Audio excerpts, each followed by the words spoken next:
All right, Saturday morning. I was fortunate enough to get an exhibitor's pass for Saturday.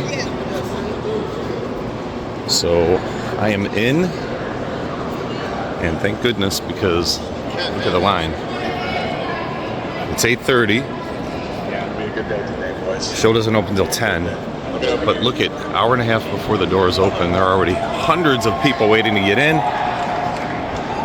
Maybe this is normal, but my goodness.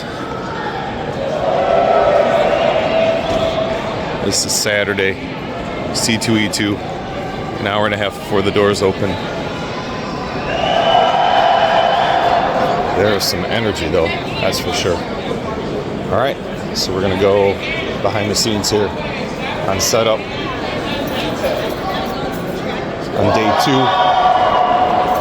Okay, it is way too early to be that loud.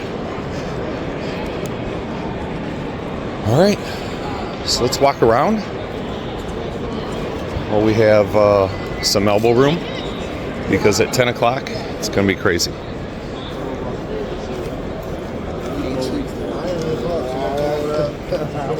All right.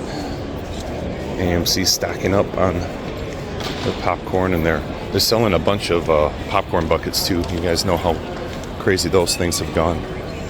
So all the different superhero popcorn buckets and other stuff. All right. It's empty. All right, let's look at the Lego, guys. Always fun to look at.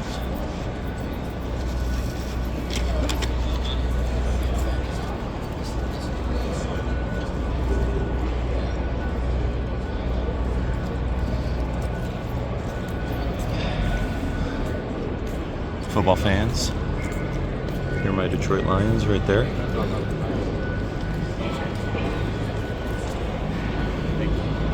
A couple Freddy Krueger variants.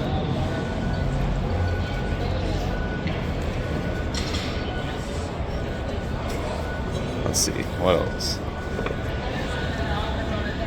Moon Knight variants, there you go. Loki. Thor. Beast. Alright, here we go. Galactus. Upcoming Fantastic Four movie. With, all the Fantastic Four people. I thought, yeah, I think that's supposed to be Dr. Doom, yeah.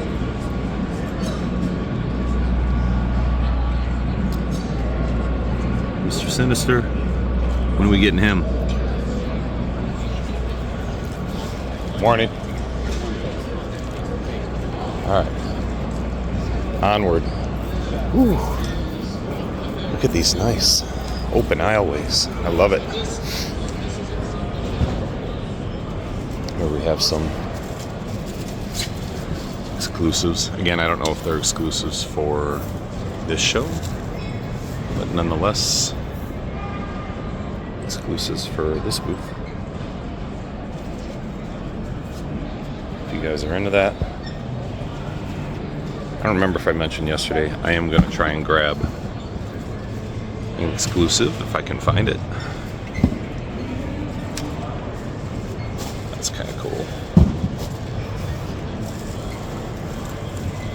Right up my alley. Oh, morning. All right. I just ran into One True Nerd King from Instagram. If you guys know him. Very, very cool guy. Oh, you went back and stood online? Yeah. I got lucky yesterday. I got the last person.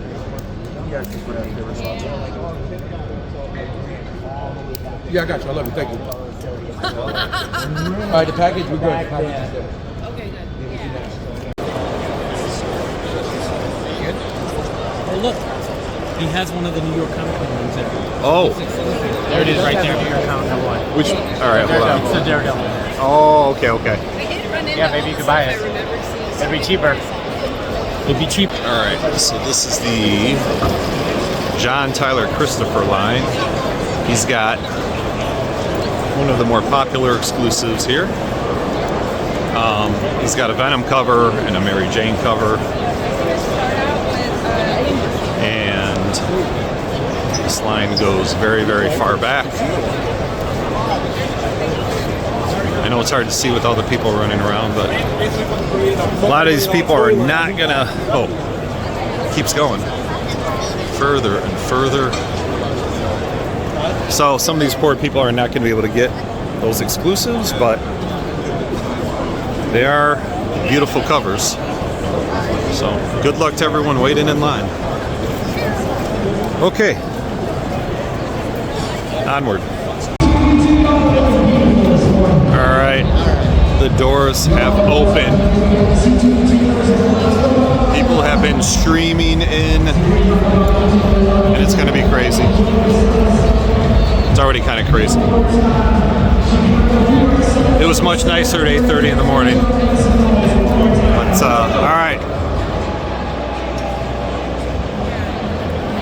Saturday, C2E2, 2025. Here we go.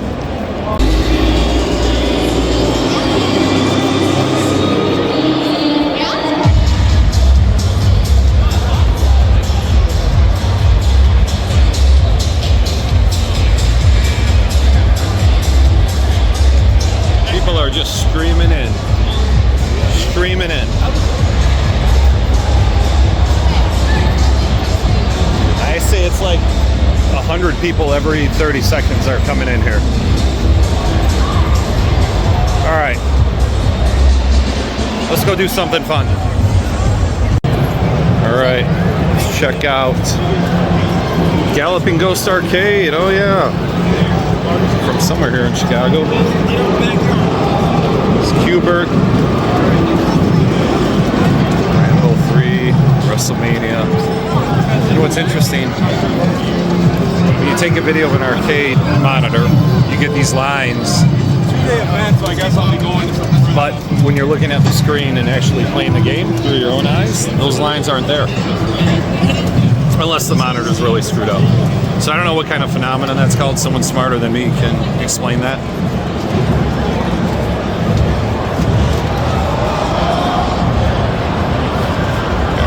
Got Godzilla here, hanging out.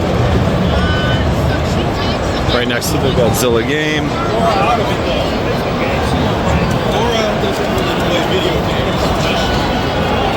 I used to play this arm wrestling game.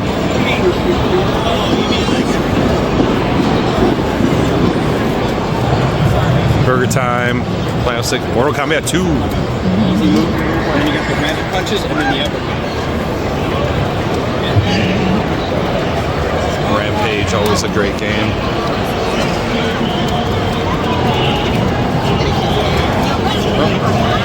Here we go. Marvel Superheroes versus Street Fighter. Let's see. And of course, the ultimate classic, Donkey Kong.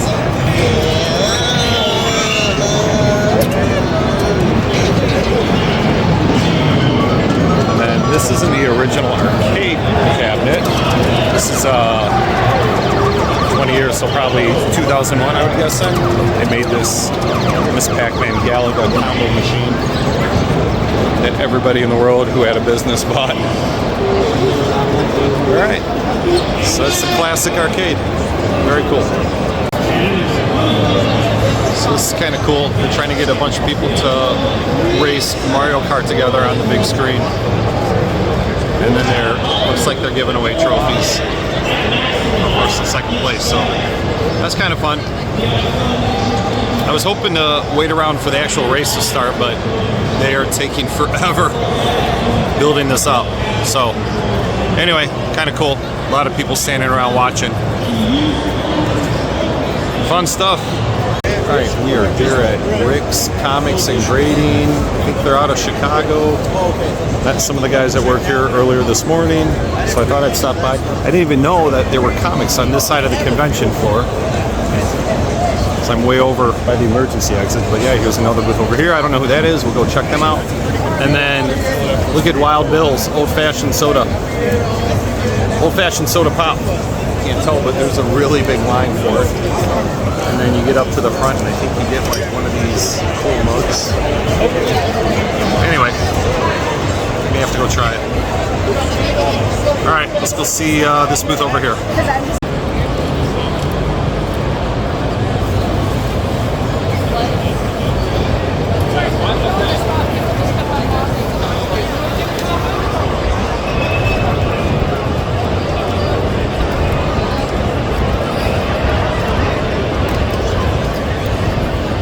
That's a nice book, Crime 22.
Silver Age Ghost Rider.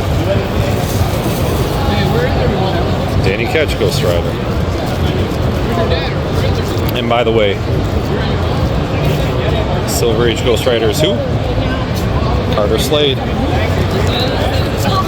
Alright, just looking to see if there might be some Frankenstein in here. But there's not. The F's go. Oh, this is kind of cool. Second printing, always have to look for that.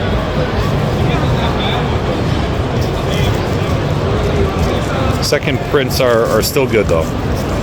All right.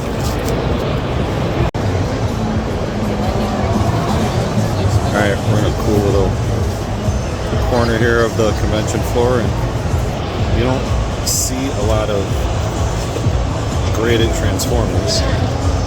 We got these things locked up. Lots of AFA graded Transformers, Generation 1. For those that don't know, AFA, which stands for, I think, Action Figure Authority, is like the CGC of grading action figures.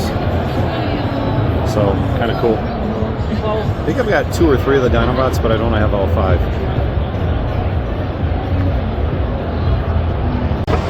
Alright, we're going to keep walking over this direction because we have not been past Wild Bill's Soda Pop. I'm waiting for this line to get shorter, but it's not happening.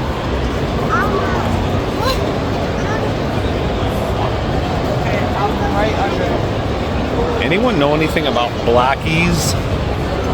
I see these everywhere. And I see them in a lot of Transformer stuff, but I have no clue why they're so popular. Alright, so here's the end of the Wild Bill line.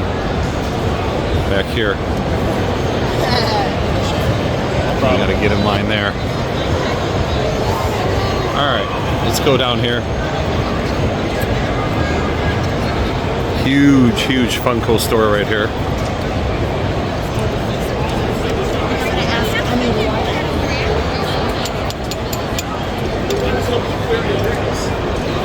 Oh, this is some like Lego building. I don't know if it's like a competition or just a big table for kids to hang out, but everything's green. Everything's green, and here they're green and blue. Anyway, that's kind of cool. Sorry.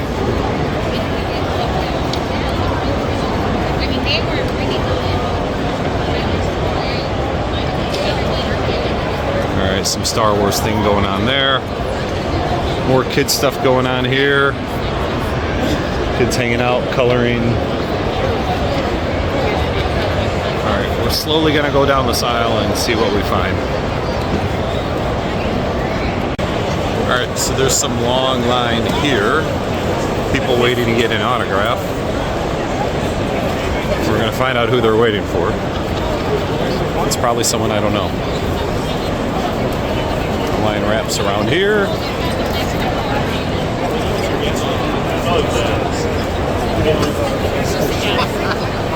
And goes to here. Oh, for crying out loud. It's Chris Claremont. Didn't even know he was here. Alright, there's Chris Claremont. Awesome stuff. And then this is the area where everyone hangs out and eats or rests. Huge area. Alright, we're going to keep going. Persevere here. Alright, I don't know what these boxes are. I assume they're mystery boxes of some sort, but look how many there are. I mean, just aisles of them. Aisles. Garbage pail kits, $20. What are we getting there? Fast and Furious, Stranger Things. Has-Been Hotel. What is that? I don't even know what that is. Here we go. I can get a green $30 horror box or a blue $30 horror box or a red one. All right, I'm gonna ask, find out what these are. All right, so here's the answer. It's in the box.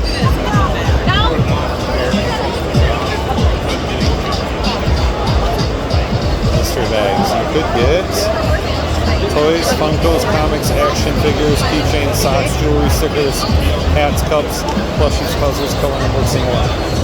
Alright, so the ones I picked up were really, really light. So I'm guessing there are going to be a lot of socks in these boxes. People are loving them. Everyone's shopping. I'll pass. No thank you. Alright, I don't know if I've been by here yet. Absolute Comics and Statues, but they have a huge setup, massive setup. Look at this, all this stuff. Huge wall, tons of long boxes to search through. Definitely some great stuff. Alright, we'll have to take some time and go through some boxes here. Alright, another impressive setup here. Nice wall. Tons of long boxes. Lots of people shopping. I'm gonna ask about some of these books right here. Tough to tell with the glare, but you got Frankenstein #1, Marvel Spotlight #2, which is the first Werewolf by Night, Giant Size Chillers #1, which is the first appearance of Lilith, Supernatural Thrillers #5, First Living Mummy, and then Man Thing. That's really all the Bronze Age horror I see on the wall here, but we'll look through some boxes too. Alright, so ask and you shall receive. Lots of good Marvel Bronze Age horror here. Anyone want a Frankenstein #1? Because they've got them all. Woo. Awesome.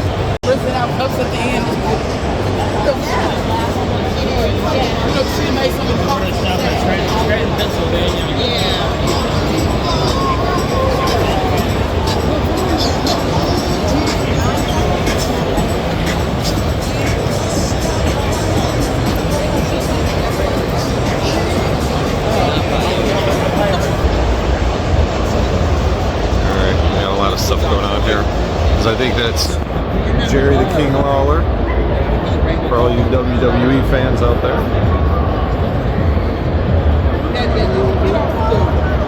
Jerry the King.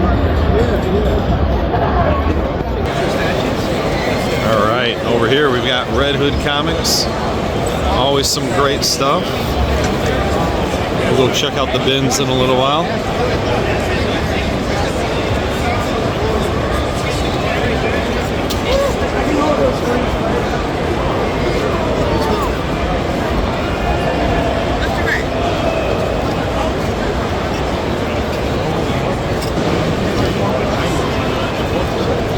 Supreme. I think we were by here yesterday. Doctor returns this October. Get your flyer now. You bet. Got some good booths over here.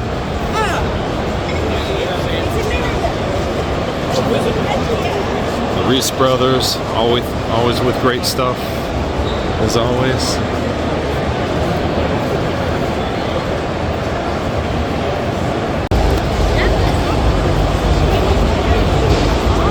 All right, we've had enough. It's been an extremely busy 2 days, and it's time to leave. The bank account is empty, so it's time to get on the road, head back home. Well, I've got to make a stop before I head home, but I'll make a video on this, send it out. Didn't take as much video as I thought I would, because I was doing a lot of looking through boxes, looking at walls. So you will see what I got.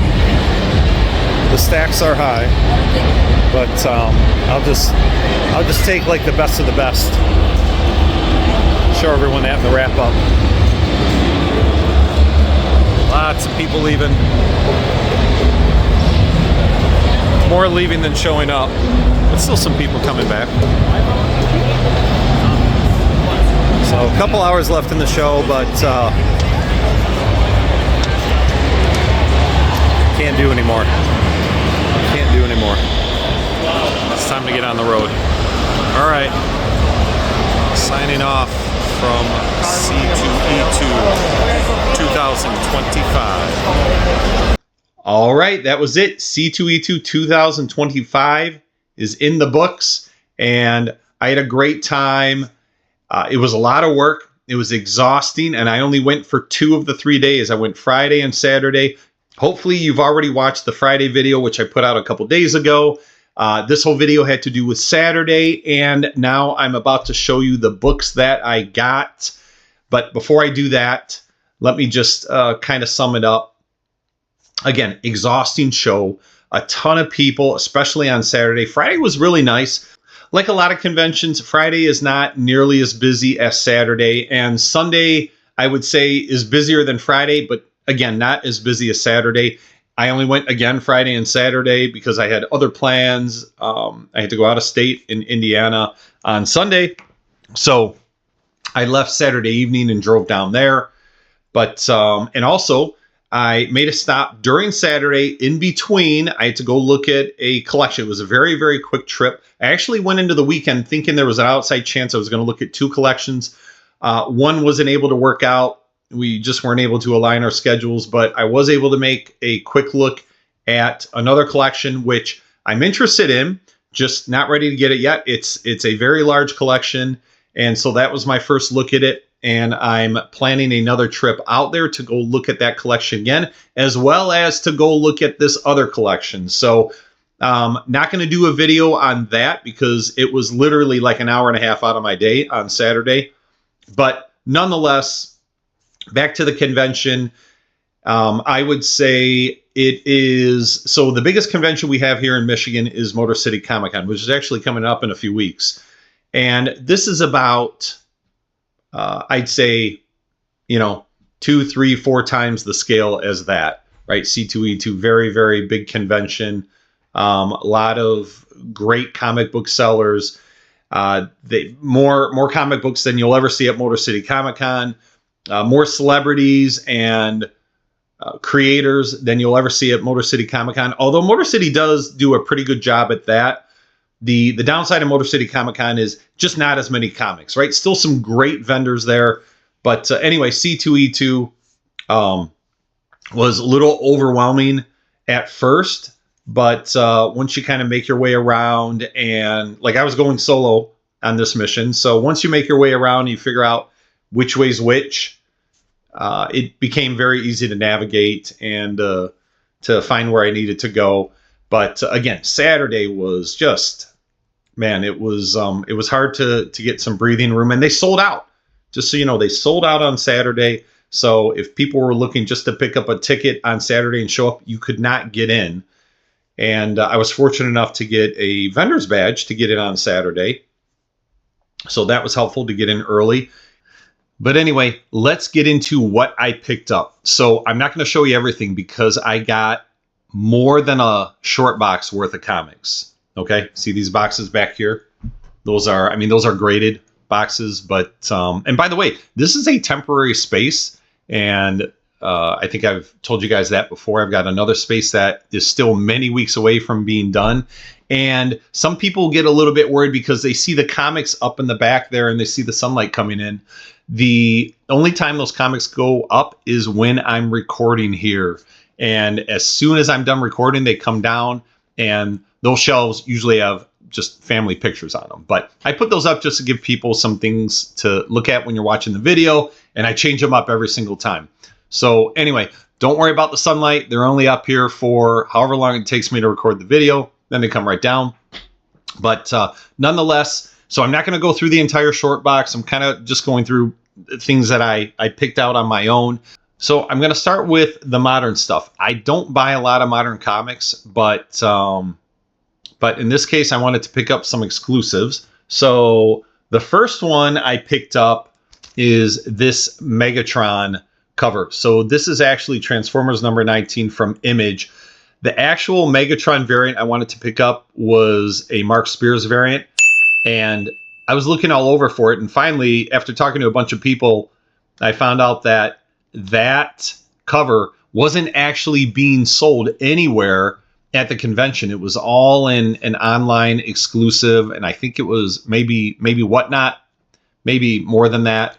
But anyway, so I got this one, and I don't remember the name of the artist, but he kind of looks like, his work kind of looks like Scotty Young, but it's not Scotty Young. He's a Filipino artist, and I picked this one up. It's a very thick cardstock cover, and really cool. I liked it. So anyway, I got it. That was one exclusive. And then you saw I was in line for John Tyler Christopher. The reason I ended up doing that is because the guy who gave me the vendor badge for Saturday, he was there by himself, so he didn't have anyone helping. He had mentioned he was interested in getting those exclusives from John Tyler Christopher, so I decided to go wait in line. I didn't tell him I was going to do that, but I decided to wait in line and get him the exclusives that he wanted, and I came back to his booth after and gave them to him. But this is one of the exclusives because I got one for myself as well. So this is the Venom exclusive. It's kind of like do you call it that? Like a hollow foil cover. But anyway, very, very cool looking. The other one he had was a Mary Jane cover, and I got that one as well, but I sold it. So it's gone, but I still have this one. And I also picked up, he had these at his booth as well. This is the exclusive that he had at New York Comic Con from last year. And he had a stack of them left, so I got one of them. And these were all either, I don't remember which was which. These were either $20 or $30 each, all of them. Some were 20, some were 30. But those were the only exclusives that I picked up. There were a ton of them there. If you've seen some other videos out there, that show had over 350 exclusives. And I think Peach Momoko was another one that people were going crazy for, and the lines were really, really long. And I wasn't really interested in getting that. This is not exclusive, but the only other raw. Oh, I have one more after this. I did pick up this book as well. Does anybody know what it is? Okay. Detective Comics 31. And yes, it is the facsimile version of it. So it was $6.99. I got to pay $10 for it. But the reason I got it, not only because it's a great cover, but I've never read this, and I've wanted to, right? Not many people get a chance to read to own Detective 31 because it is an unbelievably expensive book, Bob Kane cover. So I figured I'd buy the facsimile, and read it. And then the last modern book that I got and this is the only slab that I got. Everything else are raws, and I have a big stack of raws, vintage stuff to show you. So this is the only slab that I bought. So this is Blood Hunt #1, the red band #1, and red band just means that when you get these raw, it comes with a red band around it, and I think it's because it's for mature audiences only, and I don't know if the red band is like protecting people from seeing what's on the cover or not. But anyway, this is an homage to Crime Suspense Stories #22. Anytime I see an homage of that cover, I tend to get it. So I have a few of these now, and I just figured get it in a 9/8, already graded. And yeah, I'm collecting these. I have a few of these in a 9/8 now, and I have the original one as well. It is not in a 9/8, but anyway, so I wanted to get that. And now into the vintage stuff. I'm just gonna kind of go speed round and show you these things, and I'm sure you know, based on what my interests are, what I got. So I picked up a bunch of Weird War Tales. Just some of the ones that had like cool skull covers or skeletons on them. I don't remember what sellers I got these from, but they were decent prices and decent grades. And a lot of these things what I look for are ones that can be improved, cleaning and pressing, and improve on the grade. And I sell them on my, either in my eBay store, but most of the time on my Instagram sales. And I'm really on some of these books, really able to make a lot of improvements on the grade. This is a nice mummy cover, Secrets of Haunted House. I didn't get a whole lot of Marvel, but I got some. Frankenstein #8. This is a Bernie Wrightson cover, Chamber of Darkness #8.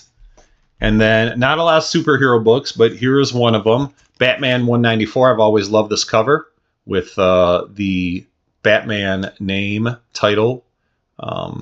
Being crushed apart by Batman, or no, by the guy underneath. Who is that guy, by the way? I don't know. I'm sure somebody knows who that is. Why don't I know who that guy is underneath? Okay, back to some Bronze Age horror. Witching Hour #29, with the witch driving the horse and carriage, kind of flying through the air there. Another Witching Hour. The guy turning into the werewolf. All right. How about these? Some unexpected, awesome covers there. I don't have these issue numbers memorized. Issue 133. What is that? Issue 127, the Pied Piper sort of cover. And then issue 128. And if you see the price tags on there, every single vendor was able to work on pricing with me because I was buying stacks and stacks, right? Big stacks of comics pretty much everywhere I went. There were a few that I only bought one or two. But every single person worked on pricing. And, prices in general, I should talk about that because everybody wants to know, are prices good? Were people gouging? Same thing I've seen at every other convention. I think prices were a little bit overinflated for sure. Especially slabs on the wall, like big time slabs, right? They were much higher prices.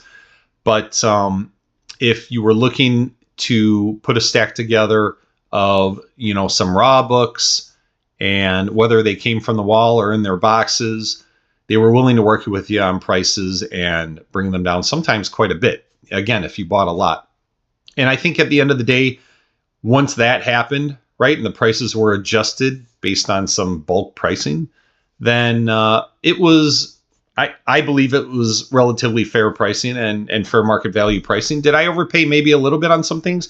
Probably, because a lot of this high grade Bronze Age horror, especially DC stuff, is getting harder and harder to find.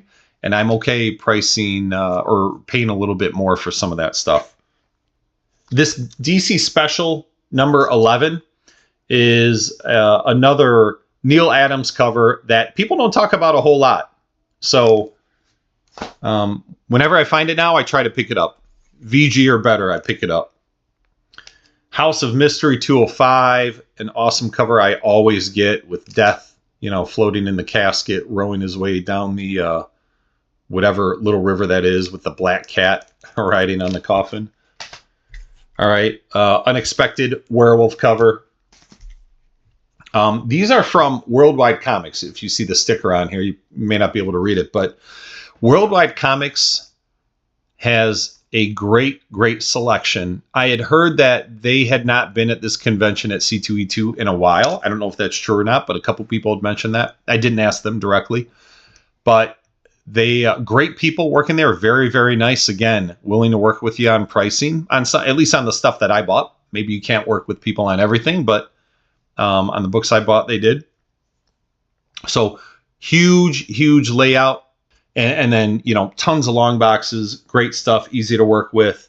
What is this? Unexpected 178 with the wolf and the girl who was chained up trying to escape. Doesn't look like she's getting very far. Great scarecrow cover, Weird Mystery Tales number 16. Love that. Witching Hour number 1. Classic cover. The earliest of the early Witching Hours. I also picked up issue number 3. This is it says like a 6.5 on there. I think it's a little bit better. And then the biggest book I picked up from Worldwide Comics is House of Mystery, the one that started it all. We say Bronze Age horror, but House of Mystery 174 was actually from the Silver Age, I think 1969. So right at the end, but it really is the book that ushered in Bronze Age horror. And just really awesome cover there. So this is mid-grade. It says it's a 5.0 to a 5.5. It's very nice. Got a little bit of stuff going on down in this corner here, right? A little bit rough. But we're going to clean that one up really nicely. Oh, and then one more. Just a nice Gothic bronze cover for Sinister House of Secret Love number 3. White cover. This is the epitome of Gothic bronze right here. So, great cover. This is not Bronze Age horror, but it is Bronze Age. It's a Charlton. I didn't get a whole lot of Charlton. This might have been the only one. House of Yang number 1. And the only reason I got it is because it's a beautiful San Ho Kim cover. San Ho Kim is someone that's starting to get noticed now. He did a lot of Bronze Age horror as well, but this is just a masterpiece in my mind. It's just fantastic. So, got that one. Hard to find in high grade. But again, right? It's going to be cleaned and pressed. It's going to look really nice. Supernatural Thrillers number 7 and number 9. Both of them Living Mummy covers. I've shown this one before. Just awesome. Half out of water, half underwater. Just really great artwork there. A few more Unexpecteds. Where did I get this one? Oh, I got some of these from the Reese brothers. I did a very short video on them as I was passing by, but I spent a lot of time at their booth, and I'm sorry I wasn't able to get a wall scan of what they had up there. If you ever go to a convention and it's something that the Reese brothers are at, go. Great stuff. They are so easy to work with as well, and just so easy to talk to. Really great guys. Every time. So I always try to buy from them and at least pick up something from them. So Unexpected 186 with the creepy creature guy sneaking up on the other guys. A swamp creature, Unexpected 126 when death shows up at the door. The old guy in the wheelchair. A classic Jeffrey Jones cover, Wonder Woman number 200. 200 and 199 are both done by Jeffrey Jones, and they are awesome. It's an awesome pair to have. Oh, I actually have 199 up on the wall behind me right there. There's 199, and here's 200. Great covers. Really high grade here, and this all black cover is the harder one to get in higher grade. And First Appearance of Death, Batman 237, awesome red cover. And that's everything I got from the Reese's. Weird Mystery Tales number 2, the Titanic cover. with the ghost taking it down. This is House of Mystery 255, one of the later issues, and it's a 80 page or 100 pager. What is this one? I don't remember, but it's one of the thicker ones. Why does it not say on there? Or am I just missing it? One of the thicker ones, and it's a Bernie Wrightson cover. House of Mystery 255. House Secrets 114. The skeleton hockey players chasing the figure skater. And then you see this guy breaking out of the ice there. Very cool. Another Wrightson cover, 256. So 255 and 256 back-to-back Wrightson covers. This one of my favorites. Creepy guy holding the creepy jack-o'-lantern there. And then last but not least, from Bongo, Treehouse of Horror number 2. This is number 2, right? Number 2 says $25 on there. I did not pay. This person knocked it down quite a bit. Can't remember where I got these from. These are all from the same booth. But these, if you find them in high grade, they can go for a lot of money. There are some people that are like very, very obsessed with Treehouse of Horror comics. So I don't see them that often, but when I see them in high grade, in my cart. So that's it. Those are my pickups. Those are like the best of the best. But again, right, I had I don't know, over a short box, so 100 to 150 books that I picked up. And will I do it again? Will I go to C2E2 again? Probably. In the moment, when I was leaving on Saturday, I was so exhausted. I just kept telling myself there's no way I can ever do this again.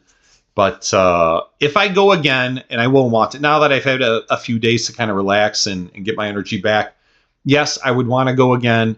I'm going to have to bring someone with me and help with like the filming and stuff like that, and can actually show me talking to people about books, maybe negotiating a little bit. We'll see. I don't know. I'm not big on that kind of stuff, but I think that would be helpful. So I would love to go again, but yeah, it was great. I hope you liked it. Let me know what your favorites are, what you thought of the convention in general, and if you went to C2E2, how did you like it? Till next time, have a great day.